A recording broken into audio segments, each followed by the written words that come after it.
Today we have a very eminent, a very senior Congress leader here with us.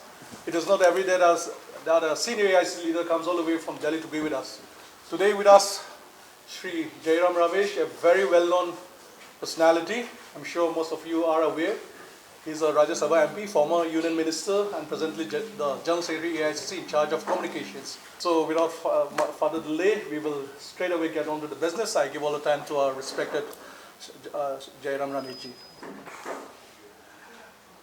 It's good to be back in Nagaland. Not the first time, I've been here many times before. I'm here for the next 2 days. In 2018, the BJP gave a slogan, election for solution. In 2023, that slogan should be election for confusion. In 2018, the NDPP gave a slogan, change is coming. In 2023, the BJP's partner, the NDPP, slogan should be, change is gone. The last 5 years is a period of betrayal and failed promises. This was welcomed because everybody wants peace, social harmony and development. But 8 years have gone by and we are still awaiting the details of what this framework is. And it is most extraordinary that the BJP releases a manifesto for 2023 and that manifesto does not have a single word on this framework agreement. BJP is a government that abolished Article 370. A government that abolishes Article 370 can overnight abolish Article 371A. 61 years ago, it was the Congress government at the center which introduced Article 371A in the Constitution of India. It preserves the linguistic, ethnic, religious and cultural diversity of Nagaland. A government that on the 5th of August 2019, in a matter of 8 hours, abolished Article 370, can very well one day get rid of Article 371A as well. Because the BJP believes in uniformity, the Congress believes in unity. That is the difference between the BJP and the Congress. We believe in unity through diversity.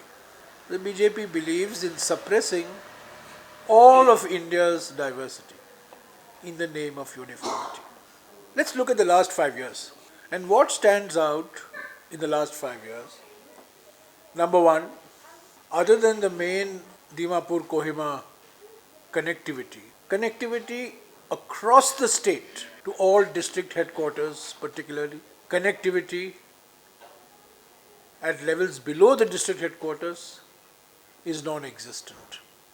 Most roads in Nagaland, actually they are not roads, they are potholes and there is tar and bitumen between the potholes. To call them roads is a joke. Secondly, the Prime Minister announced the Jal Jeevan Mission. There is more Jeevan and there is no Jal. Huge water shortage. Even in places like Kohima, Dimapur, Mokokchung and other parts of the state. Thirdly, look at electricity. The most important requirement for business, most important requirement for trade, most important requirement for education is uninterrupted electricity. But here we have long periods of darkness and short periods where you have electric power. Nagaland is a sporting state. It's a state where music is natural to the people of Nagaland and sports is natural to the people of Nagaland. And the best symbol of the failed promises is the fact that even after 10 years, over 10 years, the stadium in Dimapur is still not complete. There is ample evidence that in the last 5 years, development has come to a complete halt, corruption has increased astronomically, people have been led astray by the alliance of the BJP, the NDPP. I can only say it's a copycat manifesto because 10 days before the BJP released its manifesto, the Congress also had released its manifesto. And one of the most important commitments made in the Congress manifesto, which the BJP manifesto has repeated, is to give administrative and political power to the eastern region of the state. This is a revolution in Congress to have a manifesto like this. Normally our manifesto is 50 pages, 60 pages, 100 pages, which nobody reads. For the first time when I have seen that I have been myself writing manifestos from 1991 onwards, this is a revolution. And I congratulate the Nagaland PCC for producing a manifesto that people will actually read. And here you will see, point number 7, we have made 5 commitments for the development of the eastern areas. This has been copied, cut and paste. The BJP has cut and pasted the commitments that the Congress has already made in its manifesto. The BJP is most uncomfortable with the idea of religious diversity, linguistic diversity, ethnic diversity, cultural diversity, food diversity, dress diversity. They are simply uncomfortable with this idea. In the hands of the BJP, there is always the risk of Article 371A meeting the same fate as Article 370. The Congress party created the state of Nagaland in 1963, as I said. It introduced Article 371A in the Indian Constitution a year earlier before the state was constituted. It's only the Congress party that will respect the culture of Nagaland, the religions of Nagaland, the faiths of Nagaland, the languages of Nagaland, the different ethnic tribes that make up Naga society. It's only the Congress party that is wedded to the idea of social harmony. It is only the Congress party that is wedded to the idea of economic growth with social harmony. So this is a very important election in Nagaland's history. It is an opportunity for the people of Nagaland to reject the forces who made false promises in 2018. It is an opportunity for the people of Nagaland to put their trust and confidence once again in a party that is comfortable, that respects, and most importantly, celebrates India's many diversities. So it's a historic election in many ways, and I believe that the people of Nagaland, particularly the youth of Nagaland, it's the youth that the Congress is reaching out to. It's the women that the Congress is reaching out to. I believe that this is an opportunity for the people of Nagaland to show the door to the people who have made false promises. You've alleged that, put an allegation that the BJP has copy-pasted your manifesto, particularly with regard to Eastern Nagaland. But if we see a few weeks back, the ENPO, which is the apex body of the region, they had called off their decision to abstain from the polls after they've come to a mutual agreement with the center, which is of course ruled by the BJP government. So this shows that there already was cross between the BJP and the Eastern Naga people, but you're now alleging that this is a copy-paste from your manifesto. Do you think it justifies there? Well, it is a cut and paste because, as I said, the evidence is in front of you. The Congress manifesto was released 10 days before, number one. Number two, this government has been in power for 5 years. What prevented them from giving greater economic and administrative and political powers to Eastern Nagaland in the last 5 years? How come they have woken up to Eastern Nagaland all of a sudden? 5 years you did nothing. And suddenly you are saying you will devolve greater powers to Eastern Nagaland. So that's why I believe that the BJP was reacting to the Congress manifesto, which provided for 5 specific promises. I'm sure you're aware of these 5 specific promises. A mini secretariat at Chuansang, then greater a separate directorate of school education, then sorry, is there a power cut here? Yeah. Then the relocation of Duda at Chuansang, 33% job reservation to be awarded on the basis of annual vacancies and take up with the GOI and Myanmar to enable economic relations with the Nagas of Myanmar. These are the 5 specific promises that have been made in our manifesto. So I think the BJP, if it was serious, it was silent for 5 years and suddenly it has woken up to the demands of Eastern Nagaland. But I want to say one thing. You know, Eastern Nagaland, Southern Nagaland, Northern Nagaland, Central Nagaland, all very well. But we are talking of Nagaland. We are talking of Naga society. We are talking of Naga culture. So we don't want to divide and rule. We want to bring people together. The difference between the BJP and the Congress, the BJP rules by dividing people together. Dividing people on the basis of language, religion, caste, faith, ethnicity. The Congress is trying to bring people together. It's important that we decentralize power. It's important we give, in fact, Nagaland, when Mr. Rajiv Gandhi was the Prime Minister, Nagaland was a pioneer in the development of local self-government institutions.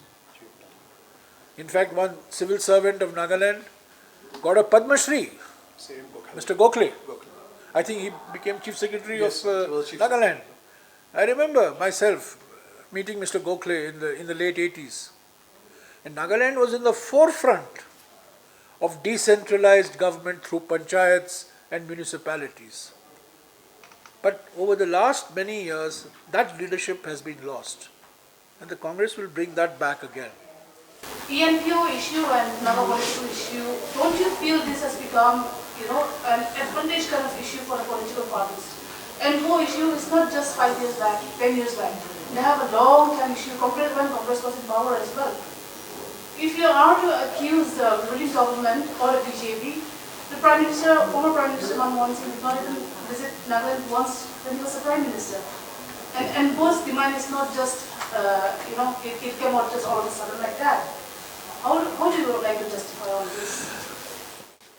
As I said, in every state of India, there is a demand for decentralized administration. In every state of India, there are regions which feel that they are not getting the full benefits of economic development. Every state, whether you take UP, you take Kerala, you take Jammu and Kashmir, you take Gujarat, you take any state. So in that, Nagaland is not unique in that sense. There are parts of Nagaland which feel that they have been left behind. That development is only concentrated in a few centers. So it's a legitimate demand for people in different states to demand greater political power, greater administrative power, greater financial power. And over the last 30 years, in fact, we are moving in that direction. It was the Congress government that introduced the 73rd and the 74th Amendment. The 73rd Amendment deals with village local self-government institutions. 74th Amendment deals with urban local self-government institutions. So it's taken, and that was the constitutional amendment. So it's taken a long time for the decentralization to take place. But these are initiatives that you have to, when you have been in power, when ultimately this is an issue that is dealt with by the state government. Okay? The BJP has been in power for 8 years at the center. They've had a coalition government since 2018, the so-called double engine government. And if the double engine government is running at the speed at which the Prime Minister claims it is running, then by now what they have promised in the 2023 manifesto should already have been implemented. We have not been in power since 2014 at the centre. We certainly have not been in power here.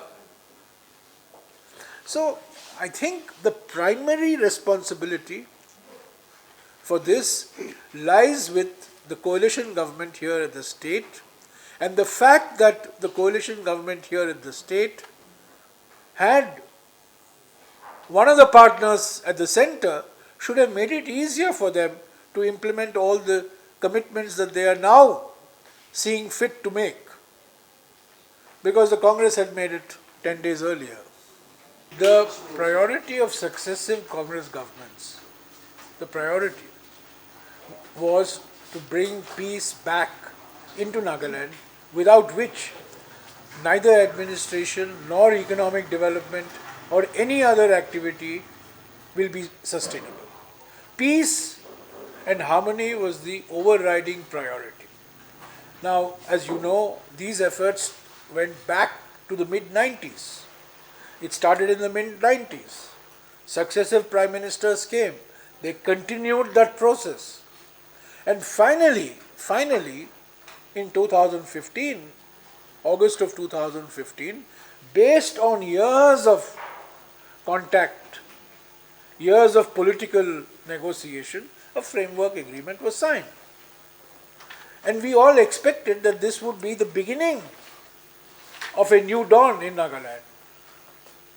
But we are still awaiting the details. And as I mentioned to you, the fact that the manifesto of the BJP, which is the party at the centre, which signed the framework agreement, does not see it fit to mention it in its own manifesto, which I find absolutely inexplicable to me. So I think what we are witnessing now is the demands of the people of Nagaland. These are very sensitive issues. It's not something that happened in the last 1 year or the last 5 years. It's been going on for decades. And in many ways, and I go back to the point I made to you earlier, Article 371A was a reflection of what the Congress believed was needed, a constitutional safeguard for protecting, for promoting, for preserving all that the people of Nagaland wanted to be preserved. It's not something that everybody else wanted, but what the people of Nagaland wanted. Now, it's a long process that we have come from 1962-63 onwards over the last 60 years. And 2015, the framework agreement was a consequence of years of painstaking negotiations. But we are back to square one now. So I think the fact that we have had a coalition government at the state, the fact that we have had the difference, of course, as you know, in the Congress regime after 2004 was not a single party regime, it was a coalition regime. Mr. Modi takes great pride in the fact that he's got majority on his own. And that's a fact, that he got majority on his own. And yet he was not able to move the system in the direction which he claims should have been moved. So I think the onus now is no longer on the Congress. The onus is on the BJP. No, I mean, they made a smart move by copying our manifesto. I mean, that's what I will say. I mean, it's a copycat. It's a nice copycat move, cut and paste move. Imitation is the best form of flattery. So they've imitated us. Now, had they really meant what they have written, they would have done it by now. They had a government at the centre, they had a government here, they would have done it by now. The BJP makes huge promises to win elections.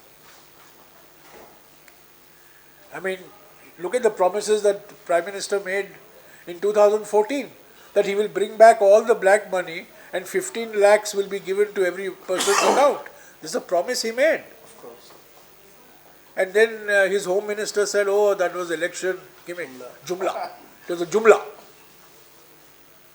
That was an election sort of gimmick. So he's made huge promises. If I start recounting to you all the promises he has made at the national level in 2014 and in 2019, what he promises he doesn't do, and what he does he has not promised.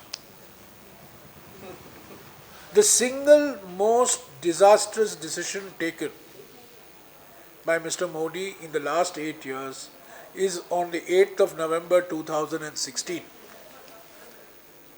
Demonetization destroyed lakhs of jobs, lakhs of livelihoods. He never promised demonetization. He just did it.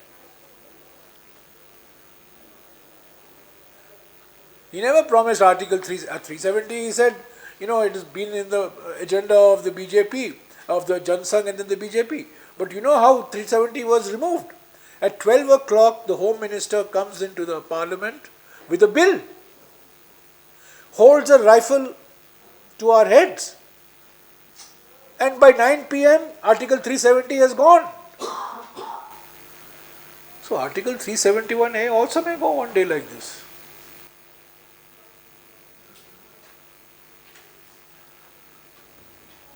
Any more? One more.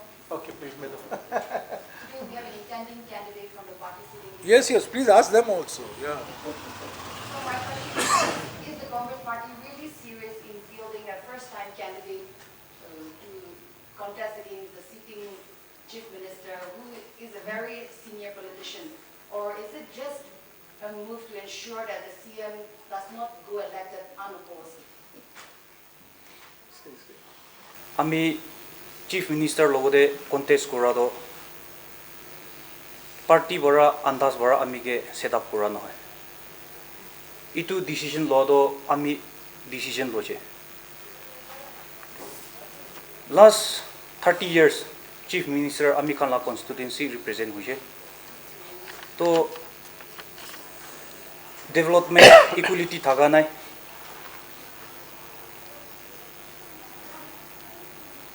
education facility nai, medical facility nai, educated unemployment bishi ho jase.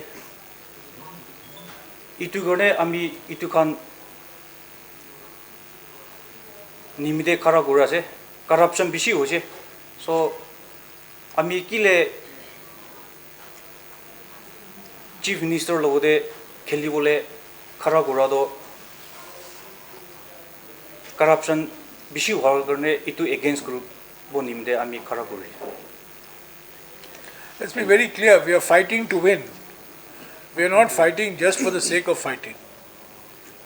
And as he said, there are issues which affect the youth of Nagaland. Corruption is a huge issue which affects the youth of Nagaland. Employment opportunities is a huge issue which affects the youth of Nagaland. So I think this is not a symbolic fight. It's a very serious, genuine political fight. Yeah, so can I share something? Yes, please. Yeah, with regard to the question that was asked, I'm a little nervous sitting in front of a personality like our sir here. But I would like to reply regarding that here. First of all, I would like to say thank you to Indian National Congress for trusting us, for giving opportunity to Sir Savely and us to contest from this very hot seat, I should say, this for the next assembly election. So actually, I myself is also an activist. I have been working as a student leader, always being vocal against anti-corruption. And when I see, I have gone through this manifesto also. Now here, I would like to highlight on this education part. See, 0% interest loan for higher studies. So I really feel this is important, see, because I'm also from a poor family. I'm not from a rich family. We are seven in I am the eldest one. I have 6 more siblings. So at times there were, see, since all of us were studying, there were times where admissions were to be done at the same time, me and my siblings. So I know how my parents suffers. Now, if this kind of things can be implemented, 0% interest loan for higher studies, I think it will really help people who wants to go for higher studies. Because I myself also got an opportunity to study for MTech, but I have to think for my brothers and sisters also, so I had to compromise. This is from the manifesto. And we are not here for time pass, I will tell that, okay. Since I'm contesting from Kohima Town AC9, we are not here for time pass. We are doing the groundwork, we are doing every day and night we're campaigning without any rest. We're trying to reach out to people. We are not buying the sympathy with money. The wave that we have created here in Kohima Town is not with money, with the aims and objectives that we have for the youths of Nagas. So that is really paving way for us, and we are hopeful that this time there will be a change in Kohima Town. And since Kohima Town is the capital, it is the brain of our state, I should say. If the mental state is made okay, the rest of the body will function properly. So this can be the epicenter for the change. And what we are finding here is there are so many. In the beginning, we were having problem with people who were 50, 60, a little aged people, because we find difficult to make them understand with their aims and objective. Really focusing on the youth empowerment, these employment things. But now, since we have joined Congress, it is adding to our movement. Because what we see is many of the elderly people, they love Congress. They don't ask our vision, but we are very happy that there are so many deeply rooted Congress people here in Kohima. Yeah, thank you. Let me say, my friend here is 37 years old. My friend here is 33 years old. This is a new Congress. The average age of our candidates is probably, what, 35, 36? Yeah. Between 35 and 37. Candidates at 26. Our youngest candidate is 26. Both the candidates are 26. This has never happened in Congress history in any state. Never happened. So we want all the old people to go so that these youngsters can come. To have 36-year-old man contesting, 33-year-old youngster contesting against the CM, sorry, 36-year-old is contesting against the CM, 33-year-old is also contesting in Kohima. Average age between 35 and 37, I can assure you, this is just like this manifesto is a revolution. Even the age of our candidates is a revolution. Because Congress party has taken a conscious decision. We have to be the party that reflects the aspirations of youth. It's the youth. Not just in Nagaland, but in other parts of the country, but particularly in Nagaland. Because the young society. Meghalaya, same situation. Manipur, it is the same situation. Northeast, generally this is the situation. So what they have said, that the youth require jobs, youth require freedom from corruption, youth require facilities for fulfilling their sporting talent, musical talent, different talents that people have, and that is why they are contesting these elections. So we are not fighting for the sake of fighting. We are fighting because the Congress party believes in a vision of India and a vision of Nagaland. That vision of Nagaland is 371A. If the Congress party is not there, 371A will be put into the dustbin of history, I can assure you.